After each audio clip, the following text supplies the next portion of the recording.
Hello மக்களே, எல்லாருக்கும் வணக்கம். இப்போ நம்ம சென்னையிலேருந்து திருச்செந்தூர் கோவிலுக்கு போக போகிறோம். இங்கே சென்னையில் எக்மோரில் ட்ரெயின் பிடிச்சிட்டு டேரெக்டாக நம்ம வந்து திருச்செந்தூர் கோவில் போய் இறங்கிட்டு அங்கே கோவிலில் என்னென்ன சுவாரஸ்யமான விஷயங்கள் நடந்தது அப்படிங்கிறத இந்த வீடியோவில் பார்க்க போகிறோம். நம்ம வீடியோ பிடிச்சிருந்தா லைக் அண்ட் ஃபாலோ பண்ணிக்கோங்க. 3 வருஷத்துக்கு அப்புறம் திருச்செந்தூர் கோவில் போன எனக்கு ரொம்ப சர்ப்ரைஸு. ஏன்னா நாங்கள் போனப்போ மாசி திருவிழா நடந்துகிட்டு இருந்துச்சு. திருச்செந்தூருக்கு போகிற ட்ரெயின் ரெகுலராக எக்மோர்லேருந்து தினமும் 4 மணிக்கு கிளம்பும். அந்த ட்ரெயினை பிடிக்கிறதுக்கு தான் இப்போ நாங்கள் போயிட்டுருக்கோம். ஸோ எக்மோர் ரயில்வே ஸ்டேஷன் போன பிறகு அங்கேருந்து நம்ம சீட்ஸை வந்து ஃபைன் பண்ணணும். எப்பயுமே வந்து டிக்கெட் புக் பண்ணும்போது திருச்செந்தூர் ட்ரெயினுக்கு வந்து தக்கல்ல புக் பண்ணால் வந்து ரொம்ப ஃபாஸ்ட்டாக வந்து டிக்கெட்ஸ் காலி ஆகிடுது. அதனால் 1 மந்த்துக்கு முன்னாடியே வந்து நம்ம டிக்கெட் வந்து இன்னுக்கும் அவுட்டுக்கும் போட்டு வச்சா தான் போயிட்டு வரதுக்கு வந்து ரொம்ப ஈஸியாக இருக்கும். எனக்கு முன்னாடி ட்ரெயின் வெயிட் பண்ணிட்டு இருந்துச்சு. ட்ரெயினில் போயிட்டு நல்ல ஜன்னல் ஓர சீட்டாக பிடிச்சிட்டேன். எவ்வளோ சூப்பராக இருக்குது பாருங்கள், விஷுவலு எவ்வளோ அழகாக இருக்குது பாருங்கள். ஏரி இது செங்கல்பட்டு ஏரி.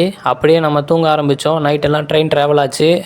அதிகாலையில் நம்ம வந்து திருச்செந்தூர் போய் ரீச் ஆகிட்டோம். திருச்செந்தூர் பஸ் ஸ்டாண்ட் இப்போ பார்த்துட்டு இருக்கீங்க. இங்கேருந்து நம்ம வந்து ஆட்டோ பிடிச்சி நம்ம வந்து திருச்செந்தூர் கோயில் டேரெக்டாக வந்தாச்சு. ஆட்டோ என்னன்னா ஒரு ஆளுக்கு 40 ரூபா கேட்குறாங்க. அதிகாலை நேரம்ன்றனால அங்கே பஸ் எல்லாம் போகுதா அப்படின்றது கூட செக் பண்ணல. நிறைய பேர் என்ன சொன்னாங்கன்னா கோயிலாண்ட பஸ் போகாது, ஆட்டோவில் போகிறதா பெட்டர் அப்படின்னாங்க. நிறைய பக்தர்கள் வந்து நடந்தே போயிட்டாங்க.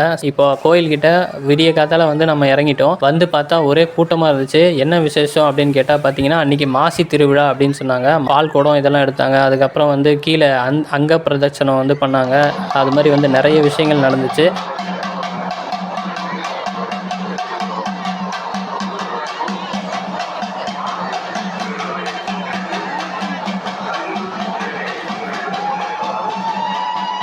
க்யூவில் வந்து நிற்க வச்சுட்டாங்க ரொம்ப நேரம்.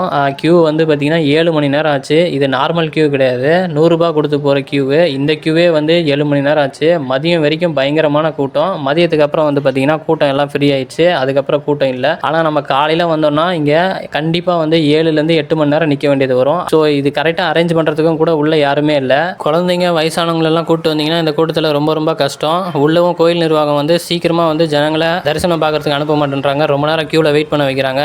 திருச்செந்தூரில் சாமியை பார்த்துட்டு அதுக்கப்புறம் மதுரை மீனாட்சி அம்மன் கோயிலை போய் பார்க்கலான்னு நினச்சேன். ஆனால் இங்கேயே டைம் போயிட்டதுனால நம்ம மதுரை மாட்டுத்தாவணி பஸ் ஸ்டாண்டு போகிற பஸ்ஸை பிடிச்சிட்டோம். நம்மளால டைமுக்கு போக முடியல. அதனால் நம்ம வந்து டேரெக்டாக வந்து மதுரை ஜங்ஷன் ரயில்வே ஸ்டேஷனுக்கு போயிட்டோம். அங்கேருந்து நம்ம வந்து எக்மோருக்கு ட்ரெயின் ஏறிட்டோம். மொத்தமாக 1500 கிலோமீட்டர் ட்ராவல் பண்ணியிருக்கோம். நம்ம வீடியோ பிடிச்சிருந்தா லைக் அண்ட் ஃபாலோ பண்ணிக்கோங்க.